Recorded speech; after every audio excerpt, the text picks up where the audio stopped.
All right, y'all. I gotta post this up on my backup channel. This is going on Truth in Plain Sight.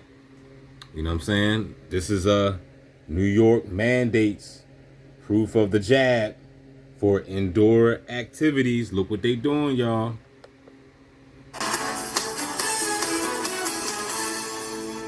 If you want to participate in our society fully, you got to get vaccinated. For workers and customers in indoor dining, in indoor fitness facilities, indoor entertainment facilities.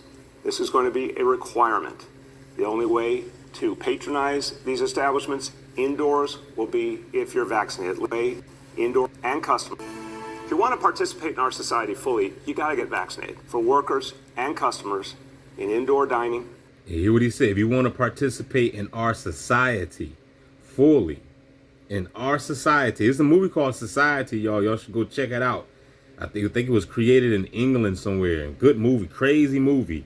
Getting strictly gang stalking, Illuminati, all types of crazy stuff. In indoor fitness facilities, indoor entertainment facilities. This is going to be a requirement. The only way to patronize these establishments indoors will be if you're vaccinated, at least one dose. One dose. Okay, there you got the mayor of New York City announcing new rules for the Big Apple, mandating proof of vaccination via COVID to enter restaurants, gyms, theaters, you name it, anything indoors. So I decided to hit the street to find out how this mandate will impact the city that's already struggling from the impact of the pandemic. Take a look.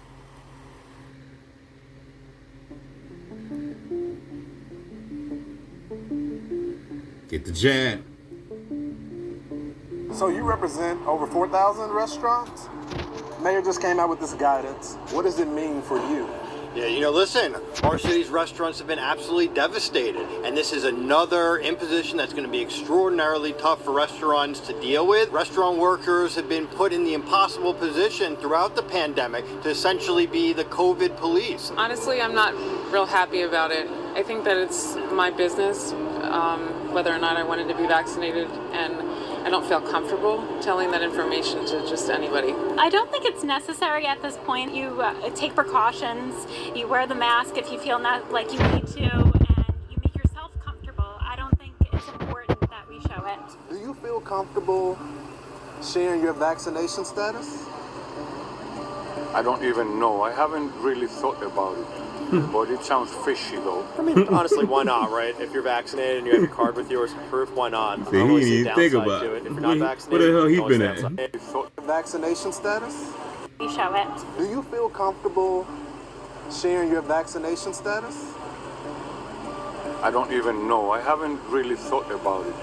But it sounds fishy, though. I mean, honestly, why not, right? If you're vaccinated and you have your card with you or some proof, why not? I don't really see a downside to it. If you're not vaccinated, you can always stay outside. I feel like it's a good thing, and I'll feel safer, and I think more people will come to New York as a result. What about the people that can't get vaccinated? And not vaccinated, you can always stay outside. I feel like it's a good thing, and I'll feel safer, and I think more people will come to New York as a result. Why she playing with her hair, y'all? She a gang stalker. I'll feel safer, and I think more people will come to New York as a result. What about the people that can't get vaccinated? They may have like medical issues or national immunity. Okay. How do you feel about that? Well, I would think that they'll have to get some kind of permit or something like showing that, right? Because it wouldn't be fair. I speak with restaurateurs throughout the city, and there's a lot of people with a lot of different and passionate views about this. But the one thing that we know is we can't get shut down again. And if that's a potential threat, we need to do everything now to avoid it.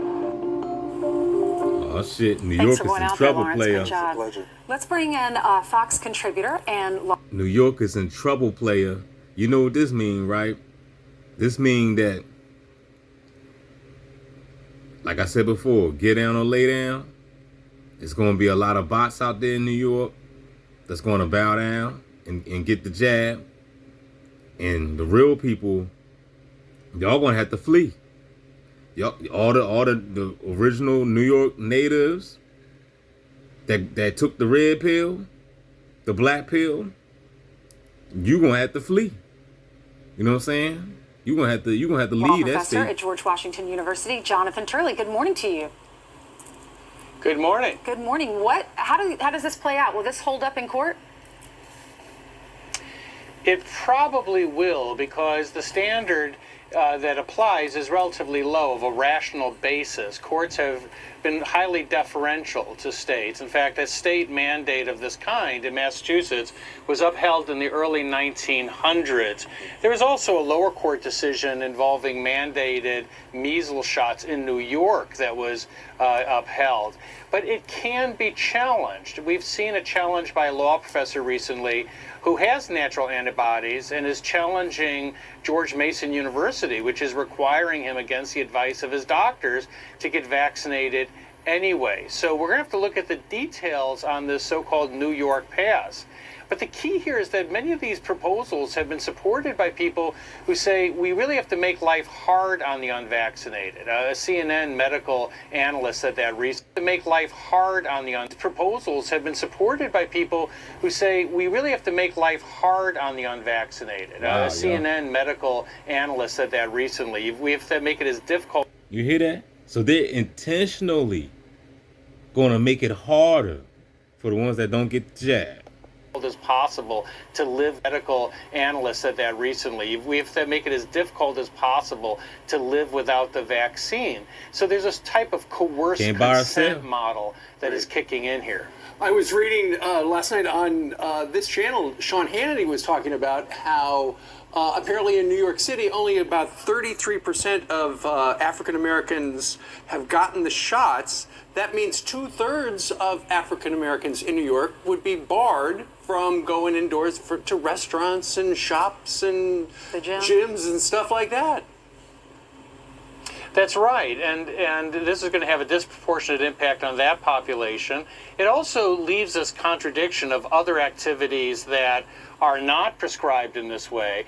2 professors recently came out and said that going out in public should now be viewed as a privilege, not a right. Wow. And they analogized it to Wow. You hear that now? It's a privilege now, not a right. It's a difference, y'all, if y'all don't understand. A privilege, like they give you a privilege to drive your vehicle. You don't really have a right to drive. You know, they give you a privilege to drive, right? You know what I'm saying? You got your driver's license. You know what I'm saying? That's the reason why they can snatch your license if you disobey the law or whatever, get tickets or whatever. They can suspend your license, and now you don't have the privilege no more. And once you pay your fines and everything, then you have the privilege again to do it. You know what I mean? But you see, you think you're free. That's what you think. You've been told that. So you believe that, you know what I'm saying? But DB here to tell you the truth. Nigga, you've been in bondage since day one. Driving, where you have to get a... 2 professors recently came out and said that going out in public should now be viewed as a privilege, not a right. 2 professors. And they analogized it to driving, where you have to get a license. And that's how far this rhetoric is going. You know, they're ignoring a privilege, not a right. And they analogized it to driving, where you have to get a license. And that's how far this rhetoric is going. You know, they're ignoring the fact that being out in public impacts other rights, the religious observation, free speech, right of association. But they want to use the sort of driving model that if you're not vaccinated, then you're sort of like an unlicensed driver who I presume has to stay in your house. Yeah, Professor, unlicensed driver who I presume if you're not vaccinated, then you're sort of like an unlicensed driver who I presume has to stay in your house. Yeah, Professor. He just gave the same analogy that I just said. And I ain't see this video yet. You know what I'm saying? I'm watching it with y'all. Now look at this. For all the people that got the videos about the passports, what y'all got to say about this, y'all? You know what I'm saying? Everybody keep talking about, you know, getting your passport. I'm trying to tell you, better get it. You're going to have to get your passport and get the fuck out of here for good. Just got to get your reaction real quickly. Does that scare you? Because you're a civil libertarian, you don't have scare him. great defense of the Constitution. So with these, you have great defense of the Constitution. So with these laws being implemented in the country, and it seems like a lot of society is accepting it, is that a chilling effect? Of course they accept it. A lot of society is accepting it. With these laws being implemented in the country, and it seems like a lot of society is accepting it, is that a chilling effect? It does, Lawrence. It concerns me a great deal. That's why we have driver's licenses, but not licenses for free speech. You know, the United States government licenses, but it does, Lawrence. It concerns me a great deal. That's why we have driver's licenses, but not licenses for free speech. You know, the United States government and state governments occupy that space that we don't occupy. They don't indulge us, we indulge them. They're there to structure the rights that we enjoy. And that narrative seems to be flipping with some of these academics. Interesting stuff. Let's see what happens. Jonathan, thank you very much for joining us. Thanks, Professor. Thank you. Thank you. Y'all think it's a game, man. Y'all think this is a game, boy. And you know this crazy thing is? New York is only 2 hours away from PA, man. That's it. So if you know they starting, they could be, that could be the jump off right there. They're gonna start there first, and you never know. You know who's gonna be next. Your state is coming.